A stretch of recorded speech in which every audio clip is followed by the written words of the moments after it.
दोस्तों ये जो है ये अखबार 1 जून का है। अगर आप देख पा रहे होंगे तो 1 जून की अखबार है। जैसा कि आपको मैंने पहले बताया था अपने लास्ट वीडियो में कि हम लोग यहाँ पे पॉलिटी या पॉलिटिक्स से रिलेटेड न्यूज़ आइटम्स को यहाँ पे डिस्कस किया करेंगे और उसी के साथ साथ कुछ ऐसे एस्पेक्ट्स को डील करेंगे जो कि इंटरडिसिप्लिनरी होगी, जिसका कोई लिंकेज होगा पॉलिटी के साथ। जैसे 1 जून का न्यूज़पेपर द हिंदू का है। यहाँ से मैं सिर्फ आपको बता रहा हूँ कि किस तरीके से क्वेश्चन की फ्रेमिंग होती है। अगर आपको पता है कि क्वेश्चंस को फ्रेम कैसे करते हैं तो आप उस हिसाब से अपने आंख को सेट कर सकते हैं। It is very important to have a set pattern. It is very important to have a tendency to set your eyes कि क्वेश्चन की फ्रेमिंग कैसे होती है। से फॉर एग्जाम्पल ये पहली न्यूज़ है कि जीडीपी जो है वो श्रिंक कर गई है 7.3%। Fourth quarter uptick moderates 2020 to 2021 carnage. इस पूरे किस्से में किस तरीके की इंपॉर्टेंट रखती है ये न्यूज़ और किस तरीके से इसको यूज किया जा सकता है क्वेश्चन के फॉर्म पे, उसको हमने अभी देखते हैं। मैंने हाईलाइट कर रखा है, आप लोग देख पा रहे होंगे कि इंडियाज जीडीपी कॉन्ट्रैक्टेड बाय 7.3% इन 2020 से 2021। यहाँ पे दो सवाल जरूर आ सकता है कि जीडीपी क्या है। ऑफ कोर्स ये एक इकोनॉमिक का एमसीक्यू बन सकता है कि जीडीपी क्या है, और दूसरी तरफ ये फाइनेंशियल ईयर क्या होता है।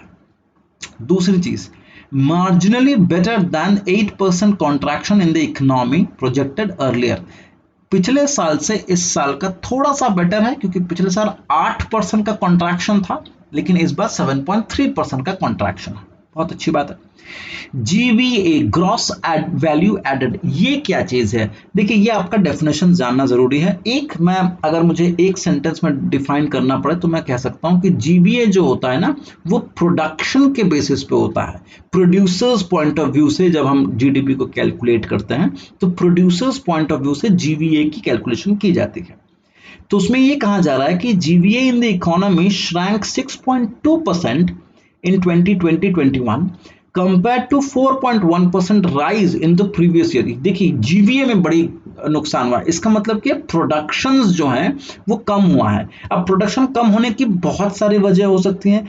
एक वजह तो आप सबको पता है कि जो कोविड का क्राइसिस चला है, मेजरली इसकी वजह से बहुत सारे लॉकडाउन, बहुत बार लॉकडाउन किए गए, महीनों दर महीनों लॉकडाउन थे, तो ऑब्वियसली फैक्ट्रीज कारखाने ये सब बंद थे, तो जाहिर सी बात है प्रोडक्शन जो है वो कम होना ही था।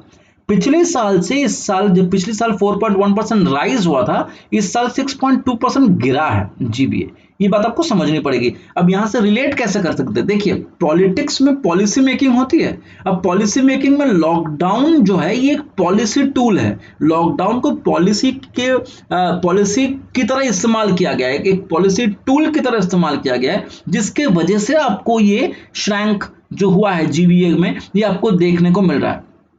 हालांकि ये जो पॉलिसी था, ये जो लॉकडाउन था, it was necessary, that can be understood, लेकिन हम उसको जस्टिफाई नहीं कर रहे हैं। लेकिन इसका हम सिर्फ कारण बता रहे हैं कि प्रोडक्शन कम होने के पीछे ये एक पॉलिसी टूल थी जिसकी वजह से ये हुआ।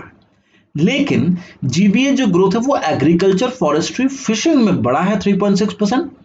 Electricity, gas, water supply and other utility service में भी बढ़ोतरी हुई है। यहां पे एक चीज आपको समझनी पड़ेगी, बहुत ही इंटरेस्टिंग बात यह है कि आपको यहां देखने को मिल रहा है, यहां पे एक एमसीक्यू बन सकता है कि एंटायरली प्रोडक्शन जो है ऑलमोस्ट हर सेक्शन में गिरा है, सिवाय एग्रीकल्चर, फॉरेस्ट्री, इन सब में बढ़ा है, और इलेक्ट्रिसिटी जैसे यूटिलिटी सर्विसेज में बढ़ा है। तो ये दो एस्पेक्ट हैं जो कि कीचड़ में कमल का फूल खिलाना जैसा बात हो गया। तो इस पे जो है क्वेश्चन पूछ सकता है। फोर्थ क्वार्टर जो होता है 2020 का जो था, उसमें एक मॉडरेट एक बेनिफिट मिली थी, एक मॉडरेट स्टेज पे जीडीपी थी, जिसमें थोड़ा सा डैमेज जो है थोड़ा सा कंट्रोल किया गया था, और ये उम्मीद की जा रही थी कि जो है जीडीपी जो है वो एक्सपेक्टेड है 1.6% की बढ़ेगी। ठीक है, अब आगे देखते हैं। क्वेश्चन जो है ये 2-3 पॉइंट से बन सकता है। आगे देखते हैं। GDP has contracted 24.4% in April to June 2020, followed by 7.4% shrinkage in second quarter to a positive territory in September, मतलब थर्ड क्वार्टर में थोड़ा सा पॉजिटिव हुआ था, सितंबर टू दिसंबर। और उसके बाद जो December quarter with a marginal growth of 0.5%। तो आपको यहाँ पे समझना पड़ेगा, ये जो पूरी की पूरी कथा बताई जा रही है कि अप्रैल से लेकर दिसंबर तक, ये पूरी की पूरी ग्राफ में आप कैलकुलेट मतलब आप इसको हाईलाइट कर सकते हैं। अगर आप पूछा जाए आंसर में कि पूरा एक साल, पिछला एक साल किस तरीके का इकोनॉमिक रहा है, मेंस में अगर सवाल पूछा जाए, तो आपको ये वाला जो डेटा है, जिसको मैं अभी फिर से अलग कलर से हाईलाइट करता हूं ताकि आपको दिखाई दे, ये वाला जो डेटा है, ये डेटा को आप यूज कर सकते हैं, जिससे क्या होगा ना, आप एक ग्राफ बना सकते हो, आप एक ग्राफ बना सकते हो जिससे आपका आंसर और ज्यादा लुक्रेटिव होगा। आगे देखते हैं, जीवीए जो है for trade, hotels, transport, communication, broadcasting related services saw a sharpest decline. अरे सब बंद थे, ट्रांसपोर्ट बंद था, होटल्स बंद थे, टूरिज्म ठप पड़ गया था, तो ऑब्वियसली 18.2% गिरा है, it is very obvious. Mining, quarrying, ये सब में भी जो है, मैन्युफैक्चरिंग, सब में जो है नेगेटिव ग्रोथ देखने को मिली है।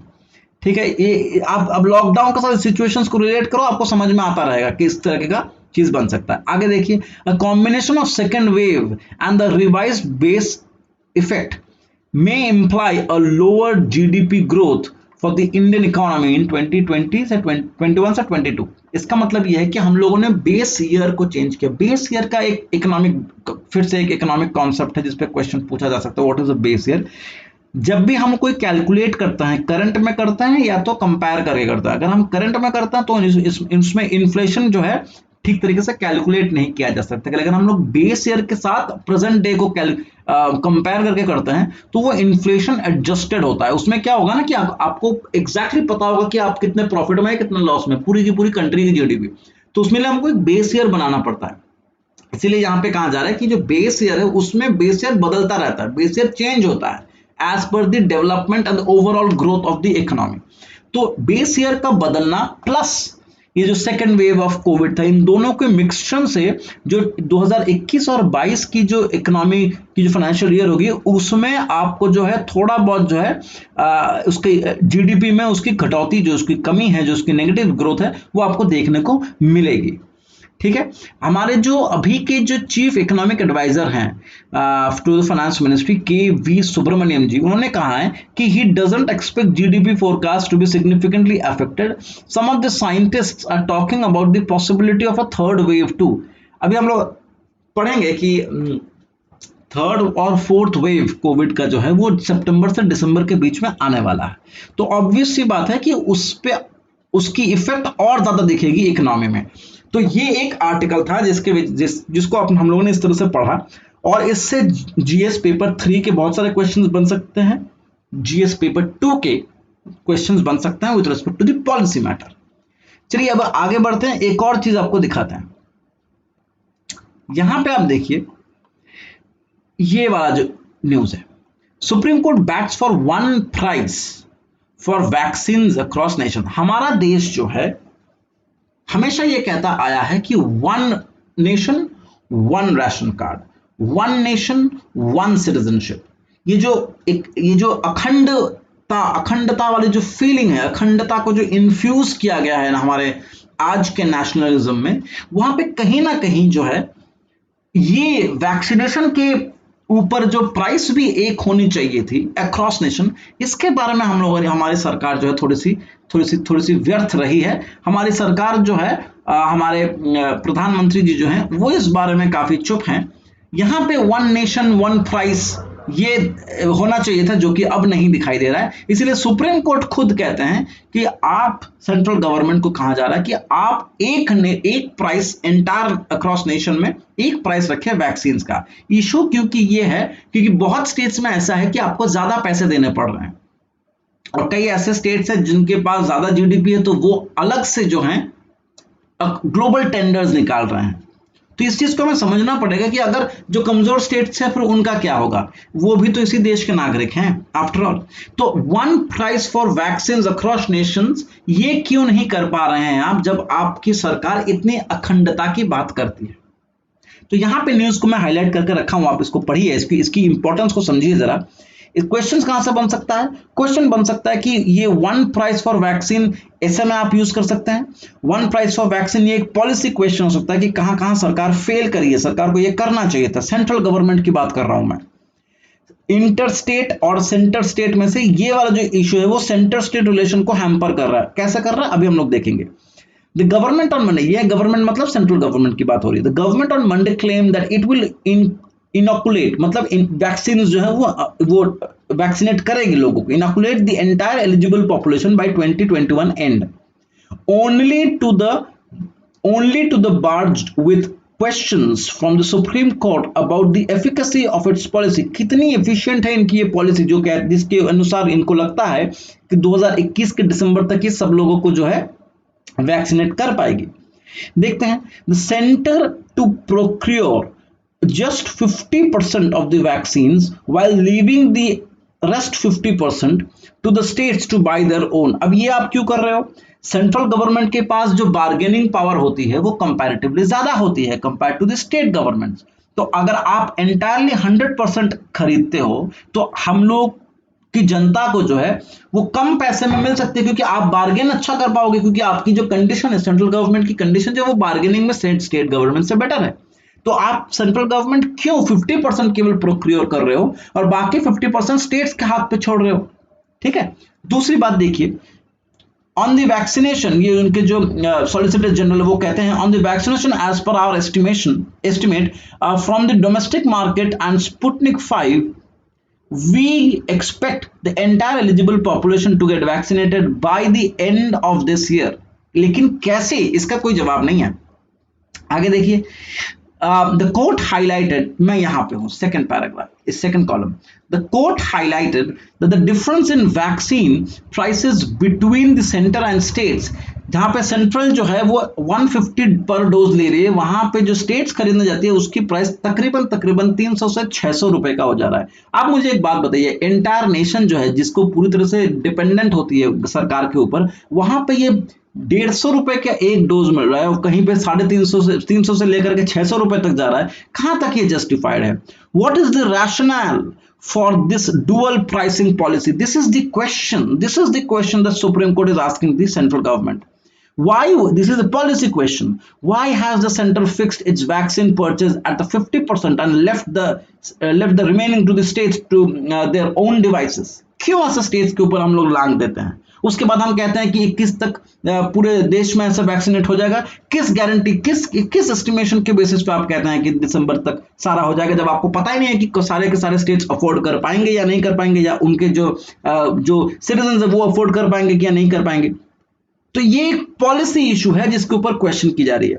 Some states have municipal corporation had gone ahead with and floated their own global tenders to buy vaccine, जैसा मैंने अभी कुछ देर पहले कहा। तो ये यहाँ पे एक जो है बहुत ही कोर इशू जो है वो पॉलिटी और गवर्नेंस और पॉलिसी मेकिंग से क्वेश्चन बन सकता है। बहुत ही इंपॉर्टेंट टॉपिक था ये। अगला देखिए, जो West Bengal chief secretary step down, यहाँ पे एक पुराना इशू है, 2-3 दिन पहले से शुरू हुआ है।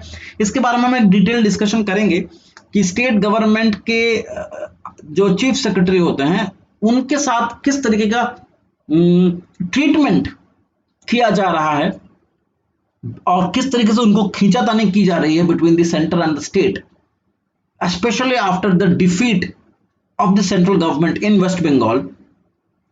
इसके कॉन्टेक्स्ट में इसको समझना पड़ेगा। तो मैं एक स्पेसिफिक वीडियो बनाऊंगा with respect to this issue, chief secretary of West Bengal mister Alapan Bandyopadhyay को लेकर जो इशू खड़ा हुआ है, तो उसकी एक डिटेल वीडियो होगी।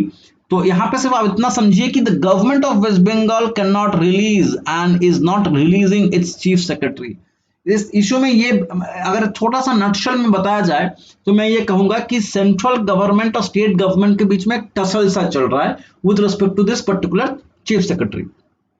ये चीफ सेक्रेटरी जो हैं वो 31 मई को रिटायर होने वाले थे और हमारी स्टेट गवर्नमेंट चाहती थी कि इसको और एक्सटेंशन मिले 6 महीने का। लेकिन हुआ ये कि 6 महीने की एक्सटेंशन के लिए जब ये परमिशन लेने जाते हैं सेंट्रल गवर्नमेंट के पास, क्योंकि ये एक आईएएस ऑफिसर है, एक ऑल इंडिया सर्विस है, तो सेंट्रल गवर्नमेंट कहती है कि हम इनकी एक्सटेंशन मंजूर करते हैं, लेकिन 6 महीने के लिए नहीं, सिर्फ 3 महीने के लिए। बात यहीं पे खत्म हो गई थी। लेकिन कुछ दिनों के बाद पता चला कि सेंट्रल गवर्नमेंट चाहती है कि वो जो 3 महीने का एक्सटेंशन मिला है वो वहां कलकत्ते में या वेस्ट बंगाल में काम नहीं करेंगे, बल्कि उनको दिल्ली के सेंट्रल सेक्रेटरीट में काम करना है। तब ये तो वही बात हो गई कि सेंट्रल गवर्नमेंट नहीं चाहती है कि स्टेट गवर्नमेंट का ये नुमाइंदा जो है वो स्टेट गवर्नमेंट में काम करे। इनका एक्सटेंशन देने का, चीफ सेक्रेटरी के एक्सटेंशन का पीछे का लॉजिक क्या है? लॉजिक यह है कि he understands the state and it's affairs pretty well, and उनकी एफिशिएंसी के बेसिस पे स्टेट गवर्नमेंट की गवर्नेंस जो है और एफिशिएंटली काम कर सकती है। लेकिन आप नहीं चाहते हैं कि स्टेट गवर्नमेंट की जो एडमिनिस्ट्रेशन वो ज्यादा एफिशिएंटली चले, इसीलिए जो बेस पॉइंट है, जो कोर इशू है जिसकी वजह से उनके एक्सटेंशन की डिमांड करी गई थी, आप उसी के अगेंस्ट में जाते हो बाय सेइंग कि जो 3 महीने का एक्सटेंशन है वो आपको सेंट्रल सेक्रेटरीट में बिताना पड़ेगा। तो यह आप जो है ये एक पॉलिटिकल गेम खेल रहे हो, और ये जो पॉलिटिकल इंटरेस्ट है, ये जो चाइल्डिश पॉलिटिकल इंटरेस्ट है, ये आपके कहीं ना कहीं पॉलिसी में इन्वॉल्व हो रहा है। तो मैं इसमें इसकी डिटेल डिस्कशन करूंगा एक दूसरे वीडियो पे, लेकिन यहां पे जो है वो सेंट्रल स्टेट को लेकर के ये इशू उठा है। ठीक है, आगे देखिए, it's time to define the limits of sedition. देखिए ये जो इशू है ये बड़ा इंटरेस्टिंग है। होता क्या है ना कि सेडिशन का जो लॉ है वो अंग्रेजों के जमाने का लॉ है। अंग्रेज नहीं चाहते थे कि उनके सरकार के खिलाफ कोई भी भारतीय कुछ भी बोले। जैसे बाल गंगाधर तिलक ने कुछ बोला तो उनको अरेस्ट कर लिया गया था। तो आपको पता होगा कि सरकार के खिलाफ बोलना और सरकार को क्रिटिसाइज करना में बहुत फर्क है। हम सरकार के क्रिटिसिज्म कर सकते हैं, लेकिन हम just by being a strong critic to the government doesn't make me an anti national. ठीक उसी तरह से कि आप हमको सेडिशन का चार्ज नहीं दे सकते हो, तो हमारे पास ये पूर्ण अधिकार हम क्रिटिसाइज करें, कंस्ट्रक्टिव क्रिटिसिज्म करें, तभी तो देश आगे बढ़ता है, तभी तो डेमोक्रेसी की वैल्यू है। यहां पे क्या बात हो रही है जरा सुनते हैं। Supreme Court on Monday said that it is time to define the limits of the sedition. Limit की जरूरत क्यों है? क्योंकि एंटायर कॉन्स्टिट्यूशन जो है वो लिमिटेड गवर्नमेंट पे टिका हुआ है। तो अगर गवर्नमेंट को लिमिट करके नहीं रखा जाएगा तो डेमोक्रेटिक राइट्स का या डेमोक्रेसी पर से उसकी वायलेशन होती रहेगी। तो यहां पे सेडिशन का जो एप्लीकेशन है जो एग्जीक्यूटिव्स करती हैं, अगर उस पर लिमिटेशन नहीं रखा जाए तो सरकार किसी भी हद तक जा सकती है। जो यहां पे हुआ है, यहां पे पढ़ते हैं कि जर्नलिस्ट के साथ क्या हुआ है। The Supreme Court on Monday said it is time to define the limits of sedition. It protected 2 Telugu channels and their coercive action by YS Jagan Mohan Reddy's government in Andhra Pradesh for their reportage in the reportage of the COVID-19 pandemic in the state. अगर सरकार ने ढंग से manage नहीं किया है कोविड-19 के second wave की क्राइसिस को, उसको दिखाना हर न्यूज़पेपर का या जर्नलिस्ट का या सोशल मीडिया का यह डेमोक्रेटिक अधिकार है। मिसमैनेजमेंट या मैनेजमेंट किस तरीके से हुआ है, किस तरीके से चीजों को हैंडल किया गया है, इसको एक्सप्रेस करना फॉर द पब्लिक, ये करना is not equivalent to sedition. We are of the view that the ambit and parameters of the provisions of section 124 capital A sedition, Section 153 capital A and Section 505 of the Indian Penal Code of 1860 would require interpretation, I would rather say reinterpretation, particularly in the context of the right of the electronic and print media to communicate news, information and their rights, even those that may be critical of the prevailing regime in any part of the nation. It is time to define the limits of sedition. This is what Justice Chandrachud said. The court had categorically told the states not to initiate penal actions against the critics of COVID-19 management measures in an 30th April order. तो 30th अप्रैल के order के अनुसार कोई भी ऐसा बंदिश नहीं लगा सकते हो आप, सीधी सी बात है। तो यहां पे क्वेश्चन कैसे बन सकता है पॉलिटी का? यहां पे क्वेश्चन पॉलिसी वाइज बन सकता है कि किस तरीके से सेंट्रल गवर्नमेंट को या स्टेट गवर्नमेंट को या गवर्नमेंट्स को पर से लिमिट किया गया है, किस तरीके से नागरिक के अधिकार को प्रमोट किया गया है, किस तरीके से डेमोक्रेटिक वैल्यू को प्रमोट किया गया है, किस तरीके से आर्टिकल 19 जो राइट टू नो है उसको प्रमोट किया गया है, किस तरीके से कॉन्स्टिट्यूशनलिज्म को एस्टैब्लिश किया गया है। इन तमाम चीजों के बारे में क्वेश्चन पूछा जा सकता है और एमसीक्यू तो डेफिनेटली पूछा जा सकता है कि सेडिशन क्या है। लेकिन मैं मेंस के पर्सपेक्टिव से बता रहा था, तो ये सब एंगल्स बनते हैं, आपको इस तरीके से पढ़ना पड़ता है ताकि आपका जो है पर्टिकुलरली जो ये न्यूज़पेपर है उसको आपको पता होना चाहिए कि करना कैसे है। फिर आगे देखते हैं, Kerala wants Lakshadweep head recalled, ये एक इशू है जहां पे प्रफुल्ल पटेल जो हैं उनके नए एडमिनिस्ट्रेटर बने हैं। इसके बारे में भी एक स्पेसिफिक वीडियो बनानी बहुत जरूरी है, क्योंकि पटेल साहब जो है वो जहां जहां एडमिनिस्ट्रेटर या ऐसे एलजी एडमिनिस्ट्रेटर जैसे भी आप जिस भी नाम से पुकारें, वो जहां जहां जिस जिस स्टेट्स में या यूटी सॉरी जिस जिस यूटीज में बने हैं वहां वहां पे कुछ ना कुछ कंट्रोवर्सी में हमेशा रहे हैं। सो प्रफुल्ल पटेल जो है वो एक कंट्रोवर्शियल कैरेक्टर है, एक कंट्रोवर्शियल पॉलिटिशियन है, और इनकी जो ये लेगेसी है ये लक्षद्वीप के जब ये एडमिनिस्ट्रेटर बने उसके बाद भी ये कम नहीं हुई है। लक्षद्वीप में इन्होंने कुछ मेजर पॉलिसी चेंजेस कर दिए हैं जिसके वजह से, और ऑन द प्रीटेक्स्ट की वहां पे टूरिज्म प्रमोट किया जाएगा, Lakshadweep would be the next Maldives और मॉरिशस। तो ये इस प्रीटेक्स्ट में जो जिस तरीके के इन्होंने स्टेप्स लिया है उससे लक्षद्वीप के लोग उनकी कल्चर, उनकी जो एथनिसिटी है, उनकी जो ओरिजिनलिटी है उसमें कहीं ना कहीं जो कुछ ना कुछ जो है कहीं ना कहीं मिक्सअप हो रहा है, वो कहीं ना कहीं डाइल्यूट हो रहा है। तो इसी के वजह से केरला असेंबली में यूनानिमसली एक रेजोल्यूशन पास किया गया to recall the Lakshadweep administrator Praful Khoda Patel and withdrawal of the controversial orders issued by him. People are actually protesting against the decision of Prafull Patel and seeking urgent steps to safeguard their culture and livelihood. ठीक है, तो ये लक्षद्वीप के बारे में है। लक्षद्वीप से related ये जो पर्टिकुलर न्यूज है इसके बारे में एक डिटेल डिस्कशन होगी, इसकी जरूरत है। क्वेश्चन कहां से बन सकता है? डेफिनेटली इसका क्वेश्चन पॉलिटी से बन सकता है, 100% बन सकता है कि किस तरीके से एक एडमिनिस्ट्रेटर जो है उसकी रिलेशन होती है सेंट्रल गवर्नमेंट से, और किस तरीके से ऐसे इश्यूज में यूनियन टेरिटरीज या उसके जो लोग हैं, यूनियन टेरिटरी के जो सिटीजंस हैं, वो किस तरीके से जो है उनके ऊपर एक इम्पोजिशन सॉर्ट ऑफ होता है, और किसी भी तरीके का जो इम्पोजिशन होता है वो कॉन्स्टिट्यूशनलिज्म के खिलाफ होता है या वो उसका कहीं ना कहीं जो है डेमोक्रेटिक वायलेशंस होती हैं। तो एडमिनिस्ट्रेटर का रोल क्या है इन ए यूनियन टेरिटरी और उसका रिलेशन क्या है विद दिस सेंट्रल गवर्नमेंट, ये जो एक लाइन ऑफ गवर्नेंस स्ट्रक्चर है इसके ऊपर क्वेश्चन जरूर बन सकता है। ये कितना परफेक्ट है, ये इसमें कोई चेंजेस की जरूरत है या नहीं। ठीक है, ये वाला जो एस्पेक्ट है कि एक हाइट जो है, क्या हुआ है कि अरुणाचल प्रदेश में एक ऑफिसर है, उन्होंने एग्जाम दिया था यूपीएससी का, उनका एक ड्रीम था पुलिस सर्विसेज में जाने का, लेकिन अनफॉर्चुनेटली बिकॉज ऑफ 2.5 सेंटीमीटर की हाइट कम होने की वजह से उनको एडमिशन या उनको सिलेक्शन नहीं किया गया।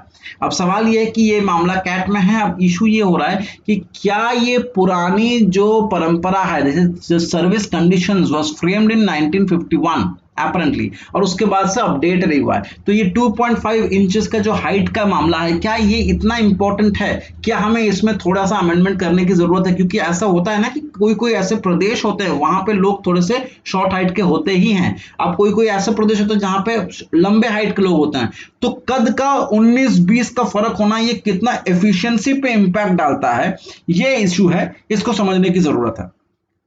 The All India Services Act was framed. The present day Arunachal Pradesh was under Assam administration, and when मतलब ये कहने की कोशिश ये कर रहा है कि ऑल इंडिया सर्विसेज एक्ट जब फ्रेम किया गया था तो अरुणाचल प्रदेश उस समय असम का पार्ट हुआ करता था। एंड व्हेन द बेनिफिट्स, जो असम की जो भी बेनिफिट्स है after the little bit of changes in the all India services act, तो जो बेनिफिट्स है वो असम के लोगों को, असम एडमिनिस्ट्रेशन को मिला, फॉरवर्ड किया गया, extended to the Assamese in the act, and the spirit would have been to include the tribes of Arunachal Pradesh too. मतलब अगर असम में हो रहा है तो असम से निकली अरुणाचल प्रदेश के ट्राइब्स को भी वही बेनिफिट्स मिलनी चाहिए। अदरवाइज ये बड़ा ही अनफेयर होगा for a certain category of candidates who clear the exam conducted by the UPSC and medical tests only to be stumped by their height clause. तो ये एक दूसरे सॉर्ट ऑफ इशू है। इस पे इंटरव्यू लेवल पे जाने के बाद, पर्सनालिटी टेस्ट जो है वहां जाने के बाद इससे रिलेटेड क्वेश्चंस बन सकता है। मेंस में अगर पूछता है तो ये आपसे पूछ सकता है कि कितना जरूरी है ये ऑल इंडिया सर्विसेज एक्ट, इन सबको फिर से जो है ये सर्विस कंडीशंस जो फ्रेम की गई थी 1950 में, कितनी जरूरी है इसको धारावाहिक तरीके से ऑन अ रेगुलर बेसिस इनमें अमेंडमेंट्स करते रहना to make it a relevant act. जैसे किरण बेदी जी हमेशा से कहती आई हैं कि हमें पुलिस एक्ट में बदलाव की जरूरत है, पुलिस एक्ट 1860 का पुराना एक्ट है, इसमें बदलाव की जरूरत है। इसमें बदलाव कीजिए, लेकिन अभी तक ढंग से नहीं हो पा रहा है। तो इसमें आपको समझने की जरूरत है कि किस तरीके से पुराने एक्ट्स को रेलेवेंट रखने के लिए आपको चेंजेस करने पड़ते हैं। आगे बढ़ते हैं। इस तरीके से आपको न्यूज को पढ़ना पड़ता है, ठीक है। इसके बाद जो है हम लोग यहां से पढ़ेंगे ये वाला इशू यहां से, ठीक है।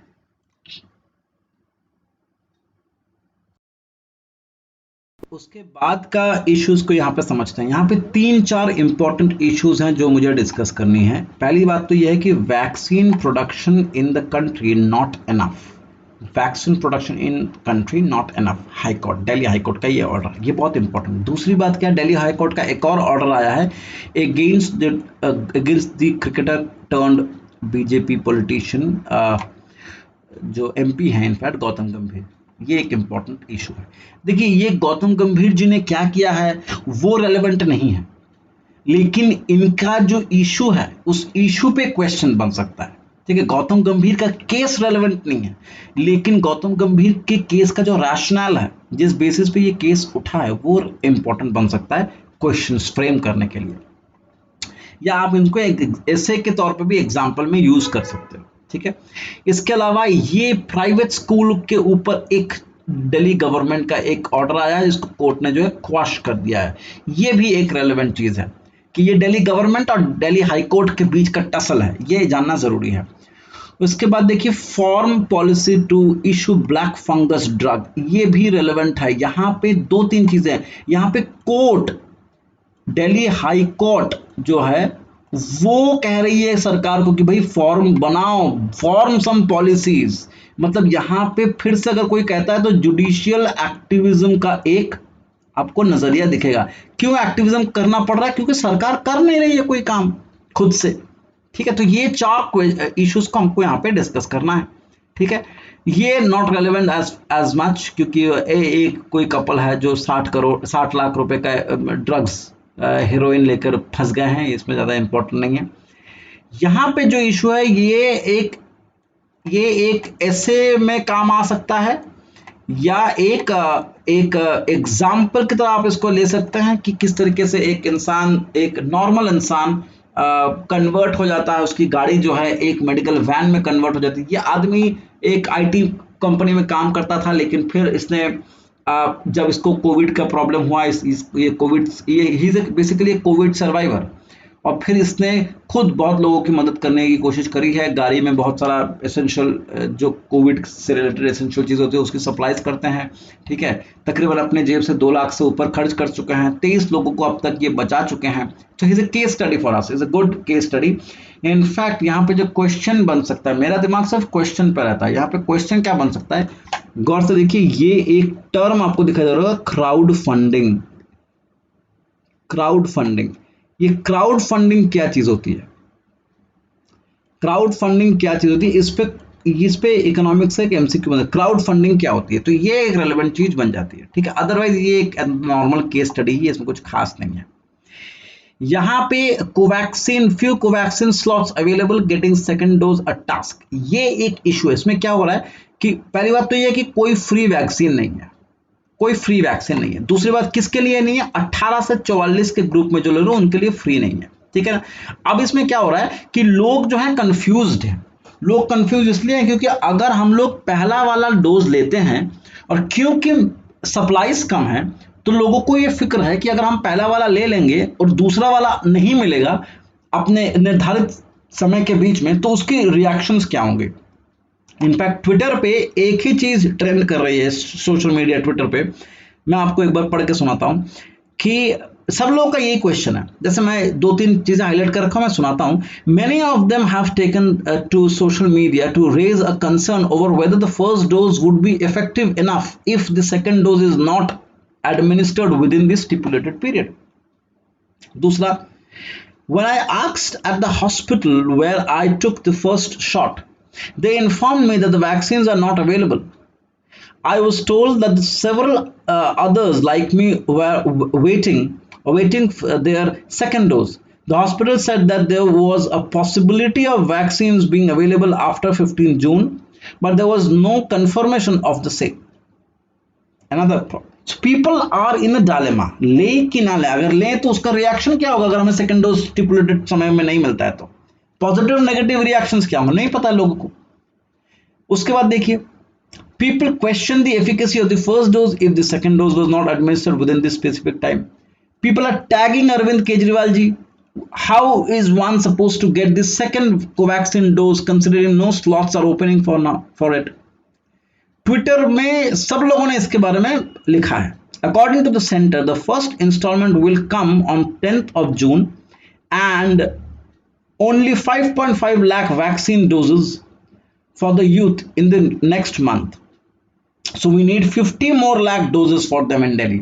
इतना मेजर डिफरेंस है, 50 लाख डोजेस की जरूरत है, जबकि 10th ऑफ जून में जो आने वाला है वो जो आपका जो आएगा, जो वैक्सीन आएंगी उसमें इंस्टॉलमेंट में तो आएगी, फर्स्ट इंस्टॉलमेंट जो होगी उसमें 5.5 लाख वैक्सीन मिलेंगी, उसके बाद सेकंड इंस्टॉलमेंट होगी, थर्ड इंस्टॉलमेंट होगी, इस तरीके से चलेंगे, लेकिन पहले इंस्टॉलमेंट 5.5 लाख लोगों को मिलेगा दिल्ली में, जबकि दिल्ली में रिक्वायरमेंट 50 लाख का। आप समझ पा रहे हैं किस तरीके के, किसको मिलेगा पहले, first come first serve basis.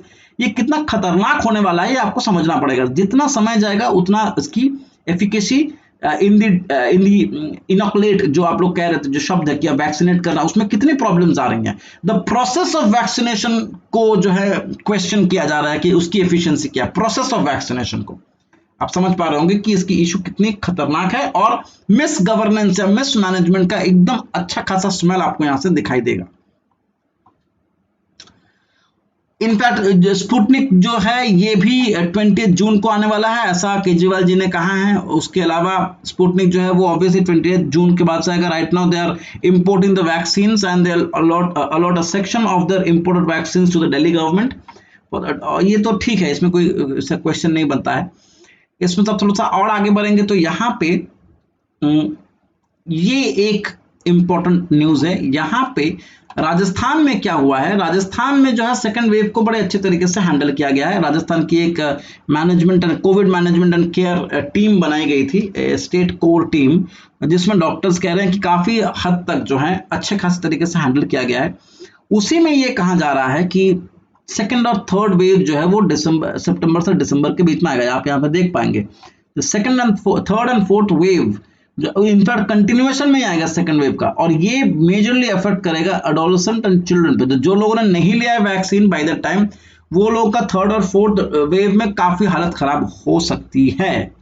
ठीक है, तो ये क्वेश्चन हो सकता है। इसके अलावा मैंने कुछ और जॉट डाउन्स किए थे, जैसे मान लीजिए ये है, यहाँ पे वही लक्षद्वीप को लेके जो इशू के बारे में मैं बता रहा था, उसके लिए एक स्पेसिफिक वीडियो बनाई जाएगी। लेकिन आप यहाँ पे देखिए जो लॉ है जिसके ऊपर क्वेश्चन है, वो लॉ क्या है, वहां पे यहाँ पे लिखा हुआ है, देखिए लक्षद्वीप, यहां से देखिए Lakshadweep town and country planning regulation 2021। ये इस पे एक सवाल बन सकता है कि ये कॉन्स्टिट्यूशनैलिटी के ऊपर बन रहा, और ये है उसकी अधिकार बनाने का 240 लक्षद्वीप में बनाने का जो अधिकार है यूनियन टेरिटरी में, उसका आर्टिकल है 240। ये दोनों पे एमसीक्यू डेफिनेटली बन सकता है, 240 पे डेफिनेटली एमसीक्यू बन सकता है। ठीक है, इसके ऊपर एक स्पेसिफिक वीडियो हम लोग बनाएंगे। लेकिन आप समझ पा रहे होंगे किस तरह से यूनियन गवर्नमेंट अपने एक नुमाइंदे के साथ, अपने एक चुनिंदे नॉमिनी जो जिसको भी भेजा है उन्होंने, नुमाइंदा जिसको हम लोग रिप्रेजेंटेटिव कहते हैं, उनके जरिए किस तरह से लक्षद्वीप की डेमोग्राफिक को चेंज करने की कोशिश करी जा रही है। कॉन्स्टिट्यूशनली आप कोशिश कर रहे हैं। ठीक है, अच्छा, इसके बाद एक और बहुत ही डिप्रेसिंग सा न्यूज है कि मिसमैनेजमेंट का फिर से, कि गंगा में फिर 6 बॉडीज आपको ऐसे तैरती नहीं, ऐसे फ्लोट करती हुई नजर आई हैं। काफी दुखद बात है, और किस तरीके से हम लोग डिस्पोज कर रहे हैं, तो ये एक मिस गवर्नेंस के लिए आप इसको एक एग्जाम्पल की तरह इस्तेमाल कर सकते हैं। फतेहपुर डिस्ट्रिक्ट में हुआ है उत्तर प्रदेश में, या आप जरूर जानें। ठीक है, अब यहां से शुरू होती है एडिटोरियल्स। तो एडिटोरियल्स का एक सेपरेट सा वीडियो बनाया जाएगा। एडिटोरियल्स बहुत इंपॉर्टेंट है। आज ये जो 1 जून की एडिटोरियल थी ये बहुत ही रेलेवेंट है। इसको हम लोग नेक्स्ट वीडियो में डिस्कस करेंगे, और दूसरी जो है इसको भी हम लोग जो है नेक्स्ट वीडियो में डिस्कस करेंगे। दोनों बहुत इंपॉर्टेंट है। और एक और ये भी बहुत इंपॉर्टेंट है, caste based violence against women, और इजराइल पैलेस्टीन के ऊपर एक और इशू है। ये 4 एडिटोरियल जो है बहुत ही इंपॉर्टेंट है, इसके बारे में हम लोग जस्ट नेक्स्ट वीडियो में डिस्कस करेंगे। तो आप लोग तब तक इतना जानकर रखें कि इस तरीके से पढ़ना होता है न्यूज़पेपर को। क्वेश्चंस को फ्रेम करने की आदत डालिए, क्वेश्चन को खुद से फ्रेम करिए, तभी आप जो है हिंदू पढ़ने का जेन्युइन मजा उठा पाएंगे, जेन्युइन लाभ उठा पाएंगे। तो आज इस वीडियो के लिए इतना ही। अगले वीडियो के लिए बने रहिए जहां पर हम लोग एडिटोरियल डिस्कस करेंगे। Thank you.